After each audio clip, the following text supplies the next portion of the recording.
family? It's your favorite queer radio personality, Anna Deshawn, and I am excited and honored to host this series called Shine a Light on It. We're talking with Black women about HIV and its impact on their lives, not focusing on the diagnosis, but the humanity and how they're living.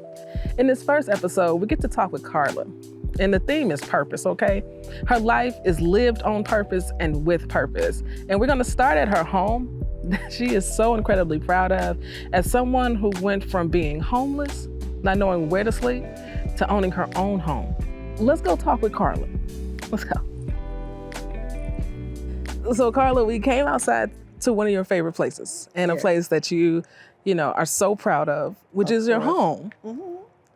And with your journey, we know, right? You went from living a life where you weren't sure where you were gonna sleep at night to now being the first of your siblings to actually own their own home. Absolutely. How proud are you of this? I mean, honestly, if I could sum it up in words, there are no words. Because honestly, I never imagined this being any part of my story. Honestly, I never thought that I would be able to call my mom and say, hey, when you're in town, we have a room for you in our home. Wow. So that's kind of special for me. When you're walking into your house, how proud are you? Honestly, when you asked me, well, where is my favorite place to hang out? I told you my house. And at first I was like, that's kind of lame, right? But coming from a person who didn't know where I was going to sleep at, who literally actually every other weekend was in and out of detoxes just so I could have a bed, 3 meals and a warm space. Every time I walk in these doors, I feel like God is still in the blessing business. To just have that when I never thought that was in the cards for me. I was happy just to have an apartment. But to actually say that I have a home, a home where I feel safe, secure, loved, and that when people come in, I could offer that to them, something that I used to just dream about. I remember I used to wake up or come to, as we say in the attic world, and I would be walking the streets and the sun would come up and I would see people coming out of their homes. And I used to think like, man, I would love to live that life. It might seem boring and simple, but it's so much peace that come along with it. And that's what I feel when I walk into my house, peace. Yeah, let's go get a piece of that, because it's cold out here. What? Chicago. Yeah. So as we can see then, I talked about me and my other 3 siblings. This is us when we were younger. I was a teenager. This is my husband and our kids and our grandkids. You a grandma? What they call you? Meemaw. Meemaw. Yeah. So that's my mom and myself. That's my husband and my mother-in-law. May she rest in peace. I love that woman. Oh my God, I love her to death. You got a beautiful family. Oh my God, God has truly been blessing me. And that's the thing, I never saw it coming. But I never gave up hope either. Secretly, I just knew God was able to do things that I knew I couldn't do on my own. So, yeah. Now tell me, what's one of the things you love doing in your home? What is something that you just love? You're looking at it. I honestly, if you guys, I'll be in my pajamas and I'll be watching Married at First Sight or anything. It's something about just being able to be. So how is the simple life treating you? You love it? I'm loving it. I think about every day, being addicted to drugs is a full-time job that don't offer any type of health benefits, no 401k, none of that. So I love just being able to cuddle up on my couch, put on one of my episodes and just relax and just not have to deal with the noise of the outside world. we all start at humble beginnings. I remember my very first apartment was a studio. And I was so proud of that place because that was the first thing that God had blessed me with after once coming from my addiction. You know, my mom has 4 girls and I'm the elder of all of us, you know. And I just wanted to do something to make her proud. I wanted to have something that when family gatherings happen, that we could have it at my place. I also was thinking about your clients and the folks that you help and support. What type of advice do you give them? So honestly, the advice that I give majority of my clients are especially the ones who are really struggling with their diagnosis. I try to assure them that when you look at it as, oh, this is, you know, this is my status, this is my status in life, you know, then you're looking at it in the wrong lens. Instead of looking at it as an opportunity, one, to better educate yourself about this thing that you are now unfortunately have to be living with for the rest of your life, but also make it make sense. I'm not just doing my job. I'm actually doing what matters to me. And being able to see you succeed, see you overcome, see you meet and attack any barriers that has stopped you from doing what it is that makes you happy. That's why I feel God placed me here, you know, because I want you to feel as though the person sitting on the other side of this table from you genuinely understands and wants what's best for you. We're doing this project specifically for Black women. I feel like Black women don't get the messages. Who HIV is not even on their radar. It's not even something they're thinking about.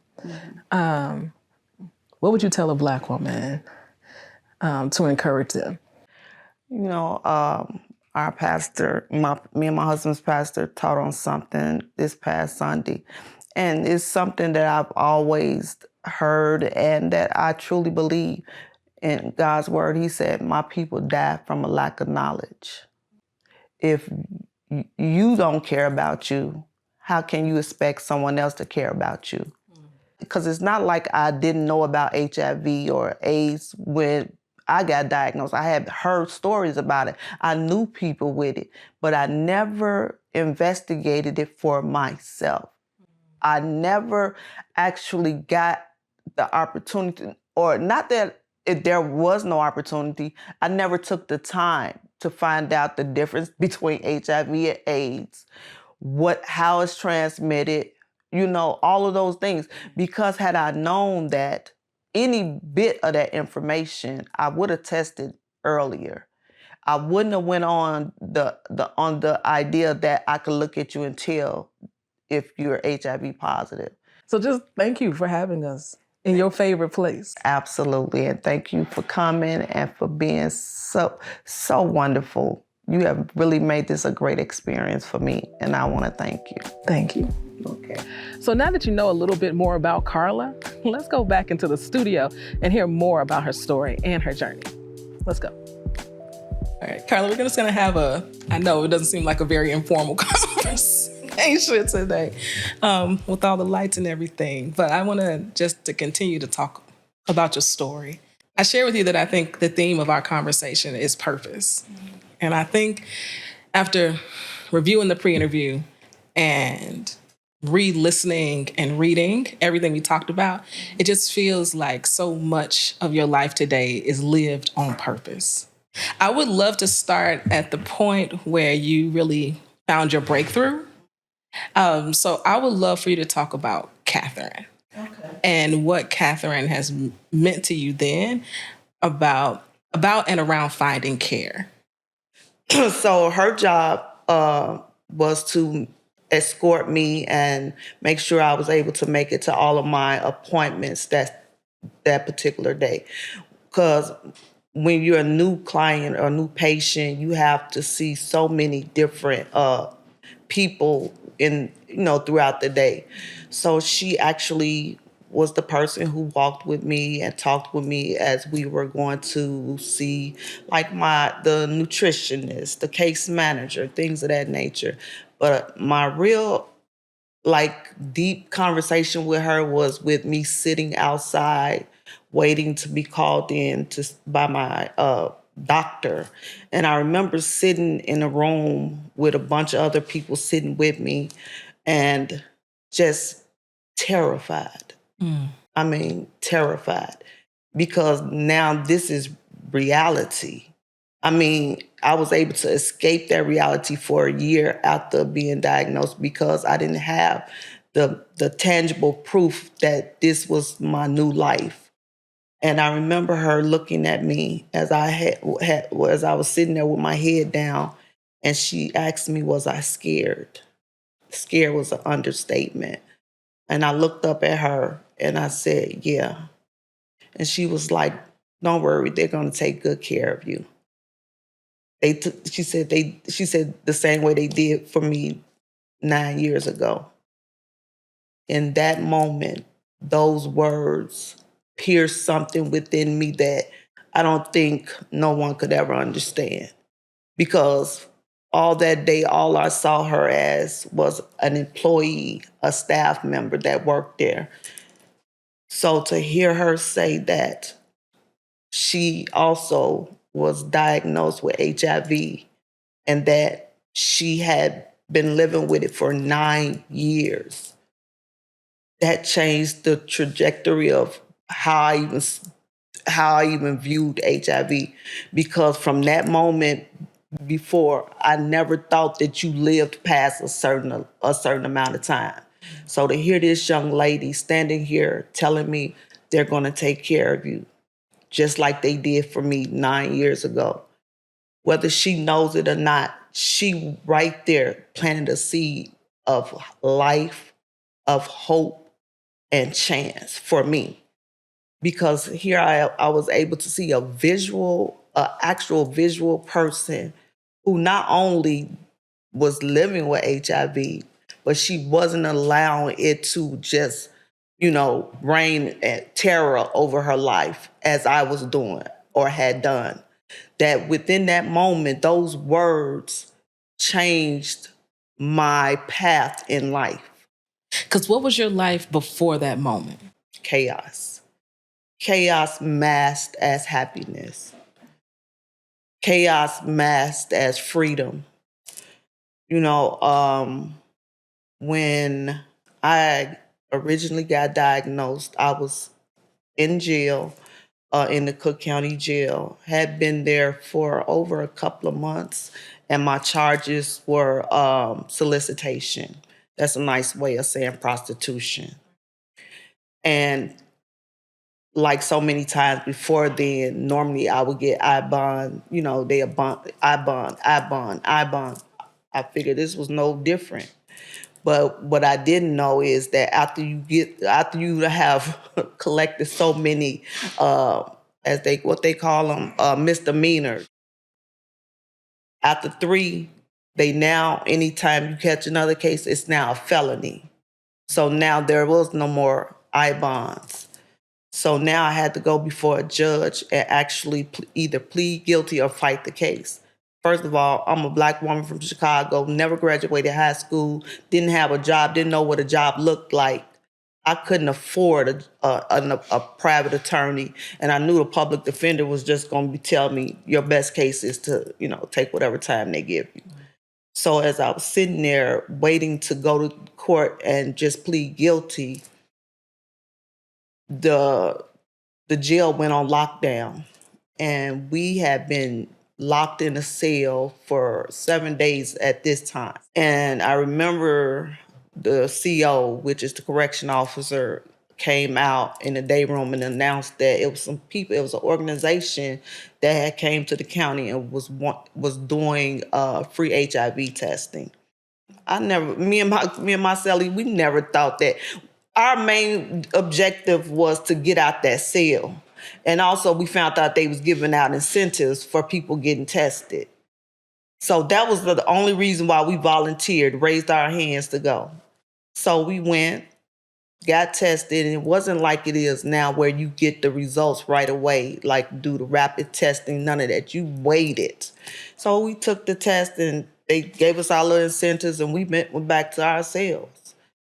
A week passed, I hadn't heard nothing, hadn't even thought any more about it. Ended up going to court, getting my time, and getting shipped down to the White Correctional Center. So my thing is no news is good news. So I ain't heard from them. So I'm in jail. I had did the whole intake, which takes about 7 days. You have to be you have to be secure. You can't be out in population. Did that. Next thing you know, a CO come, knocks on the door, call me by my name, and tell me that I'm wanted over in the infirmary. And mass confusion, like I didn't put in a ticket to see the doctor. Just put your clothes on, let's go. So I get over there, get in the line, and this space almost reminds me of how white everything was, including the doctor. But I digress. Anywho, so I'm standing in line, I go in the room and I sit down and I'm waiting. A gentleman comes in, his white lab coat on, and he looks at me and asks me, is my name such and such and such and such, my date of birth. Did I take an HIV test in Cook County Jail in Chicago, Illinois? I'm like, yes. He was like, your test came back positive. Now you could go wait outside, your CO will take you back to the cell. That was it? That was it, that was all. And my mind in that moment went blank. I mean, literally fear gripped me. I was in my early 20s. And this man, as far as I knew, just delivered a death sentence to me. And there was no counseling, no support. I had no family that I could call on. So I had to deal with this by myself. So that's how I first found out that I was HIV positive. And to hear how it all went down, the lack of humanity, the lack of care, to just send you back without any information, without any guidance, without any form of love. Nothing. And the irony was, because of the situation I found myself in, where I didn't have any family members that I could trust to call to relay this information to, I had to tell somebody. Now, who am I going to tell? The only person who's been there with me, my cellie.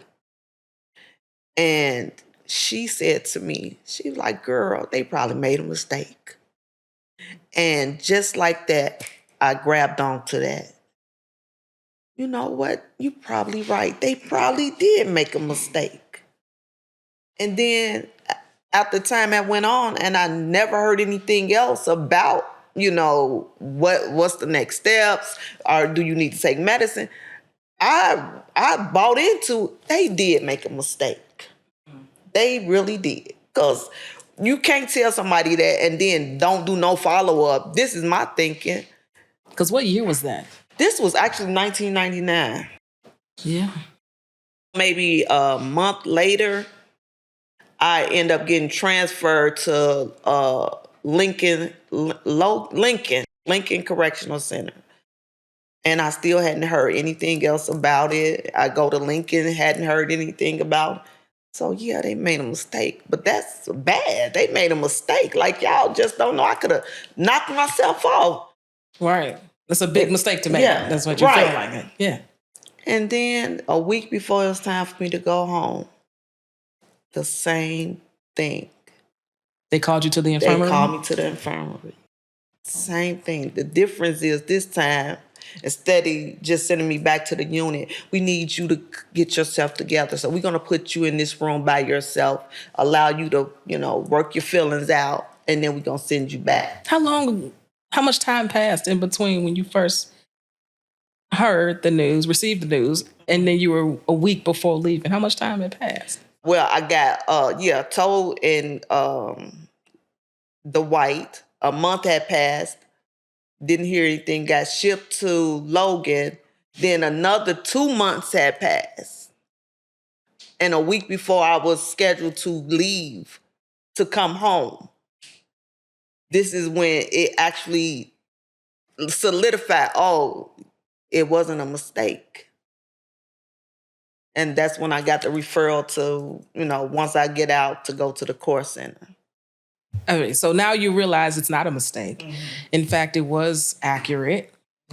And you're going home. And what happens when you get home? First and foremost, that's one of the things that never was addressed because I was homeless. I was homeless when I went to jail. So ain't nothing changed. I'm going to be homeless when I get out of jail. So when I got home, my objective or my priority wasn't going to no doctor. My priority was trying to figure out where I was going to sleep at. And I just happened to have friends who were allowing me to sleep here on their couch from time to time. So, yeah, that's why a whole year had passed, because I was surviving. And honestly, I had already said to myself, if I'm going to die, I'm going to die my way. And the only way I knew for this to happen is to continue in my drug addiction. But I'm just going to amp it up more. I was just on a self-destructive path. I refused to let HIV take me out. So I'm going to take myself out. That's how smart, and that's the type of thinking I had. I had nobody. I had no family. I had nobody I could turn to. I had nobody to rely on. I had nobody to tell me that your life is worth something. And then a year passes. And what was the moment where you were like, I got to go to the core center? I can't wait another day. A week before I had, just when they said rock bottom, I literally had reached rock bottom. Like, I had burnt all the bridges that there were left to burn. The only choices I had was sleeping on a park bench or abandoned building or going into treatment. I at least knew in treatment I had three square meals and a warm bed. Now, I wasn't going because I literally thought that I wanted to get clean and sober. That was not my thinking. My thinking was I needed someplace to be safe at. I hadn't felt safe since they opened them gates and let me out. That's crazy. I felt more free behind bars than I did out here. Wow. So once I decided to go into treatment, that's when I had a moment of clarity and felt like I needed to do something about my care, about my status. I needed to know where I was at, because at the time I didn't know the difference between HIV and AIDS. To me, they were the same. Especially around that time. Yeah. Late 90s, early 2000s. There was still so much misinformation. Science still hadn't come to where it is today. The messages weren't reaching Black folks, definitely weren't reaching Black women. Absolutely. And then you met Catherine. I met Catherine. And it's crazy because now we actually work in the same field. And when I share with her that she was my inspiration, she, it's hard for people to believe that it's anything that they said could make a person go from this to that. But, it's just, it's nice. It's nice to be able to sit in the room with her and be like, yeah, I remember. She'd be like, yeah, I remember when you came in. You was a buck too, soaking wet. Yeah. And for her to tell me something like, I'm proud of you. It means so much. It means more than she'll ever even understand. And now you're doing that same thing for others. Absolutely. So when we talked, you shared how, and it really blew me away when you said this, that your HIV diagnosis is actually giving you purpose. It has. Tell me more about that. So when, of course, we talked about like when I first got diagnosed, how that was I perceived my death sentence. But after witnessing the transformation and what God was able to do in Catherine's life, and to see the impact that she had on my life, I needed to do that for somebody else. Because I knew what I was wrestling with when I met her, when I walked through those doors. And I knew the lifeline that she threw me, and not even knowing she threw to me, the impact that she had. My life needed to mean something. God did this. What the enemy meant for bad, for my ruin, God turned it into my purpose. And I remember my supervisor over at Austin, she said, Carla, I have a proposition for you. I was like, what is it? She was like, I have an opportunity for you to get full-time employment working for Association House, being an outreach worker. Would you be interested? She was like, I'm like, of course. She was like, but you know that you're no longer gonna be able to get your Social Security check. I was like, okay, what's the problem? Because I'm okay with that. That's money in the bank right there. Yeah. You telling me to take a chance. Right. And so, but I felt like I needed to take a chance on me. And I did. And I started working for Association House and started doing outreach work, testing people. Your diagnosis is not who you are. I had to learn that. It took a long time because I felt like that's the only thing people will see. And I have clients who right now today have been diagnosed for over 20-some years and never have shared their diagnosis. Wow. Carla, you're amazing. Okay. You're amazing. I mean, your life, your story, your journey from where you've come to where you are, living your life on purpose, right? Taking all your experiences and you're able to share it with other people who are newly diagnosed, who have been diagnosed and need support every single day, right? And you're showing up for them. This whole journey you've been on, is there a moment? Is there a win? Is there something that stands out and you're like, I'm really proud of that? But one of the moments that I'm really proud of is working in this field is sometimes thankless, Yeah. And I remember it was a young girl who had been diagnosed. She couldn't have been no more. She was 22 years old. She is 22. But I remember working at the core center, and I remember my supervisor at the time saying, she's having problems with her case manager. Could you please talk to her? Because, she's real, like, feisty. And she was like, I need you to do your Carla whisper thing. I'm like, Carla whisper there's thing? a Carla whisper? That's what I said. Okay, so I'm like, okay. So I met with the young lady, and she was upset, rightfully so. She's 22 years old. She can't tell her family, and she's frustrated about that. She's frustrated because she has nobody. This is a heavy burden that has been put on this young lady, and she can't share it with anybody. So of course it it presents itself as anger, hostile, and all of those negative, words that they attached with her. She's misunderstood. She's not heard. She feels silenced, and not by anything outwardly, inwardly.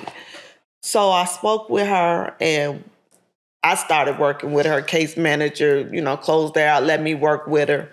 And I managed to get her back on her medication. We worked together to get on medication, make her appointments. And then we also helped her get an apartment. And the best thing about that is, even after I left the court center and I hadn't spoken with this young lady in over a year, one of the case managers over at AFC happened to be working with her, and she mentioned me. She didn't know that that young lady knew me or that we worked together. She just happened to meet the same way that I share about Catherine. That's the same way she's speaking about me. That's a win, because that's why I got into this. So yeah. Yeah, you saving lives.